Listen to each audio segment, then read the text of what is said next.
Hello everyone, TLSG here, back again with another daily Marvel Snap video.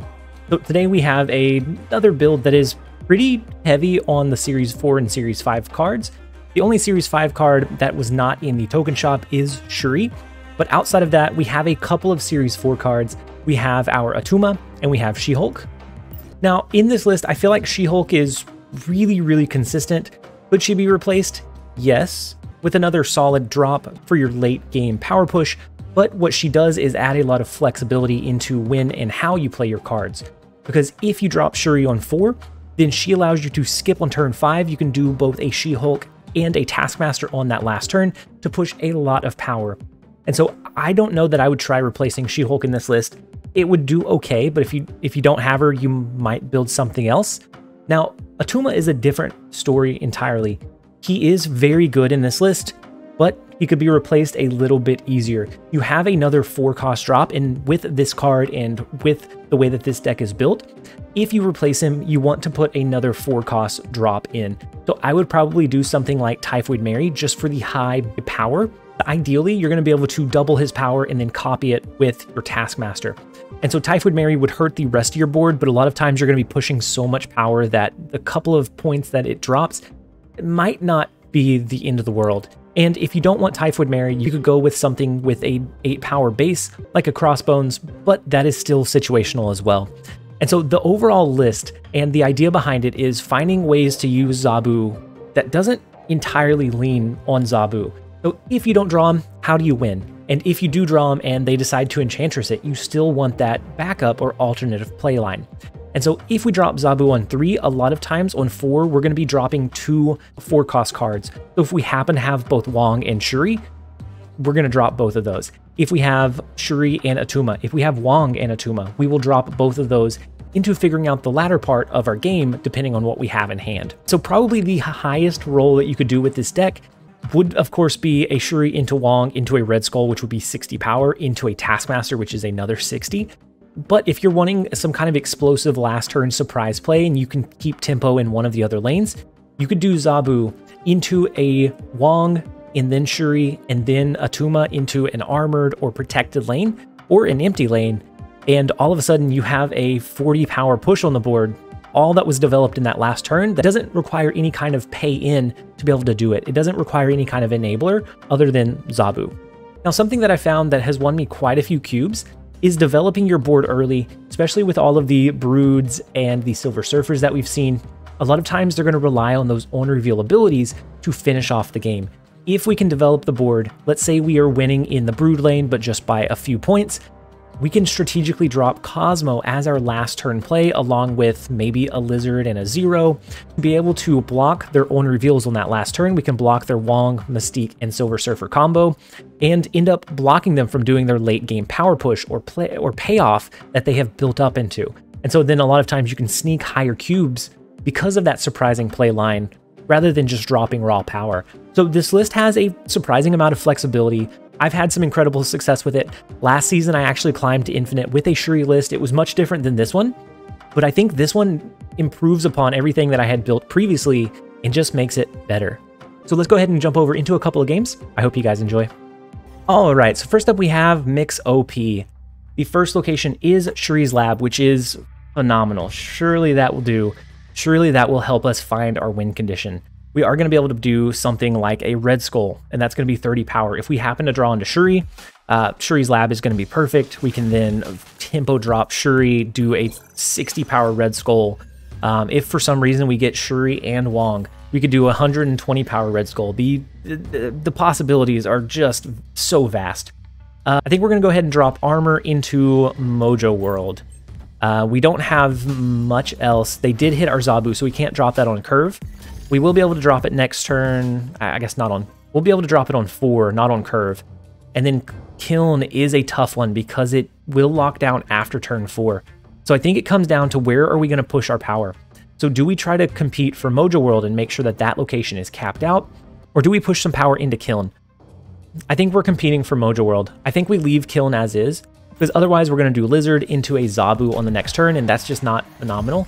Zabu is going to allow us to do our Shuri, maybe our Shuri. Oh, and then a Attuma as well. We could have done, we could have done a Tuma. What could have been? What could have been? We can do Shuri this turn, and then we're just looking for our Taskmaster. Taskmaster is going to give us a lot of win potential here.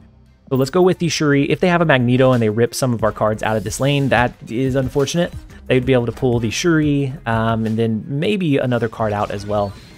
So the White Queen does copy our She-Hulk on that last turn, I think. We do get our Taskmaster, so the question becomes, do we skip here? Or do we push our Red Skull and then just Taskmaster in Mojo World on the last turn?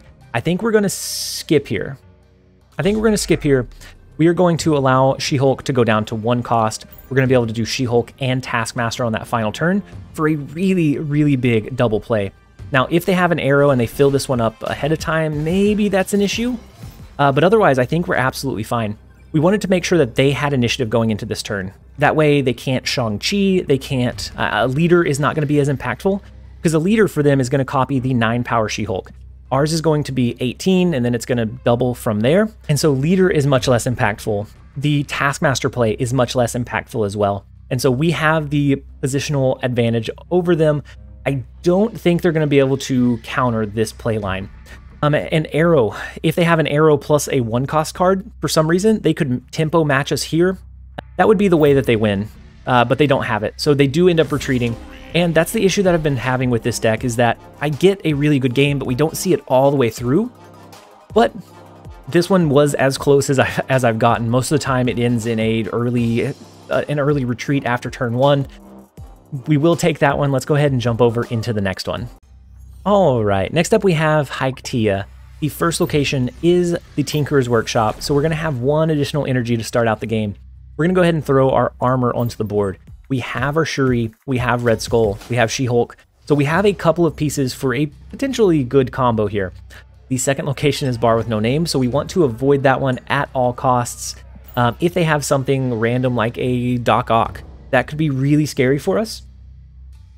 But we'll see. We'll see if that's what they end up having, or if it looks like they might have that. If so, we might try some sneaky play around potential, but for the most part, we want to avoid that. And being able to avoid that lane and having this lane protected from Shang-Chi and this one, that's going to give us a big advantage in just being able to flood our high power cards out onto the board. And so they do skip on turn 2. The last location is Shadowland. I think we're going to play our Cosmo into Shadowland. On 4, we will probably play Shuri, and then that will let us decide on what play line we want to go with for our last turn. If we draw into Taskmaster, we can always skip into a She-Hulk and Taskmaster on the last turn. They have a Zabu, so they're going to have some cheap 4-cost cards here. I think we still drop our Shuri, and then we'll see what they play, and we'll wait. They're not going to be able to do any strong on reveal cards, so something like Rock Slide is not going to be as great in the Shadowland. They do have White Queen. They will copy our She-Hulk. And so if they end up skipping, we need to watch out for that play line. We do have the Taskmaster.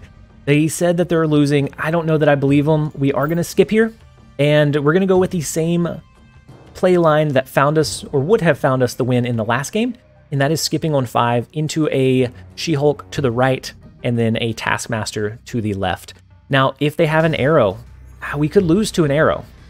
I think that's a risk that we take, though. I don't know. That doesn't feel great. An arrow play, they could do arrow and She-Hulk here, and that is going to be massive. They haven't snapped, so I'm going to let it resolve, but I'm a little bit worried. They did play Zabu, so it's less likely they have arrow, but a lot of players are taking arrow into their decks just because of the utility that she provides. We'll see. We'll see. All right, so they go with an Enchantress, which takes out armor. As long as it's not Atuma, that's fine, but they also take out Zabu. Since they have initiative, that's not going to be great for them. We are going to go with the She-Hulk and then the Taskmaster to copy it. Because we made sure that we didn't have tempo going into that last turn, the Shang-Chi was not able to counter that big play line. I think they misplayed it. I think they thought we had initiative going into that last turn, which would have allowed them to do a really sneaky play of destroying the armor and then Shang-Chiing the Taskmaster that we created, or the She-Hulk. But even if that had been the case, this would have been a 5-power lane. They would have won by 6, and we would have won by 10.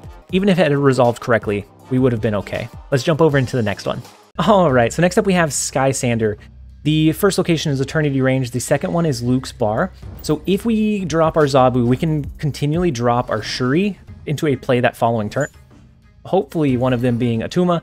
But they also discarded their Spider-Man, which for me, I think is a bigger resource than us discarding our Atuma. So we are going to have Zabu here. I'm going to go ahead and snap into the fact that they can't lock us out of the game. We're going to snap. We do have the Shuri and the Wong, so that's going to be a huge play line, and they end up retreating. I've been struggling with this deck just because we've had so much defensive play, and then I end up trying to force too many games when I shouldn't. We're going to include this one. I'm sorry, guys. That was very lackluster. Let's jump over into the next one.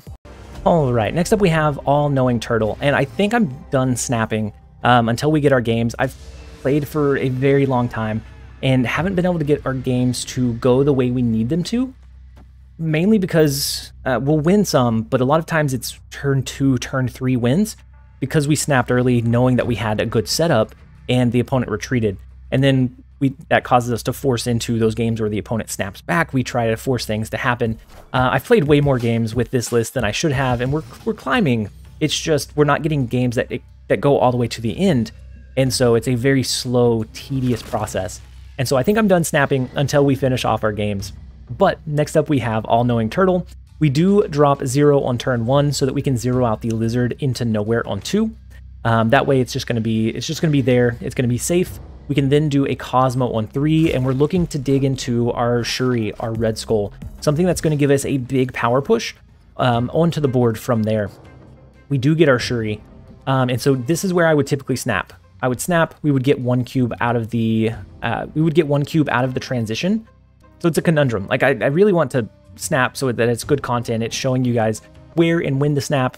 But if they're retreating whenever we do, I can't get any content for you guys. So we are going to just let it ride. And they use the Hood. They use the Deathlock and Necrotia. So that's a decent push over there. They do have the one cost demon that they're going to be able to use. They also very likely have an arrow, a death, a wave. We're going to go ahead and do Shuri into Red Skull into nowhere. And that way it will be a 30 power resource. If they go leader, if they go arrow, they're not going to be able to match our power push.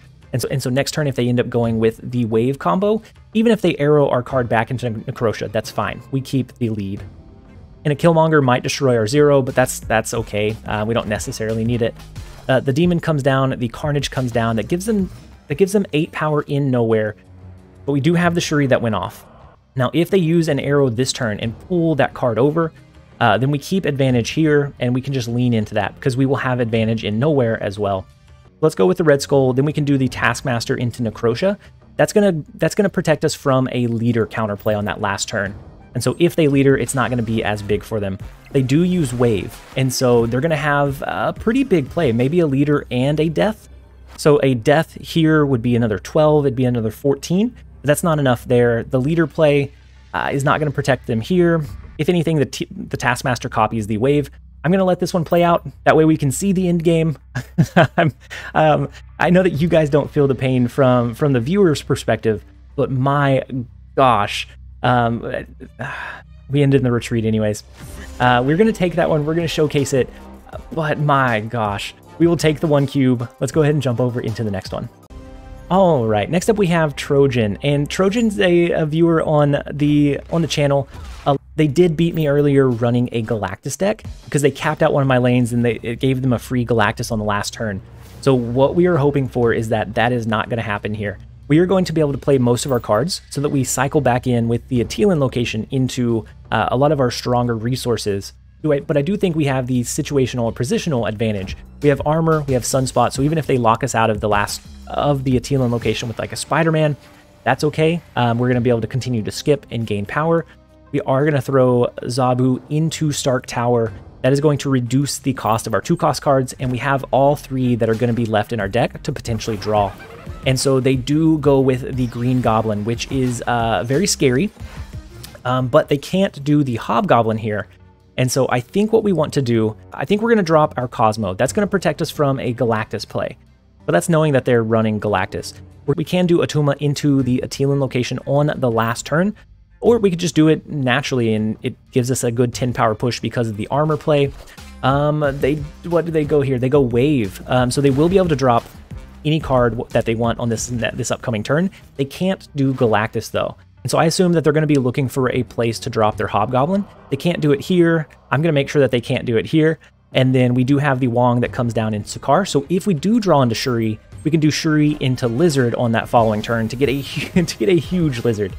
And then they do use Death in Stark Tower, which is a pretty big resource. And so now can we outpace them from here? We get the Taskmaster, and the last card that we played, unfortunately, I think was our Wong. I think we misordered it, right?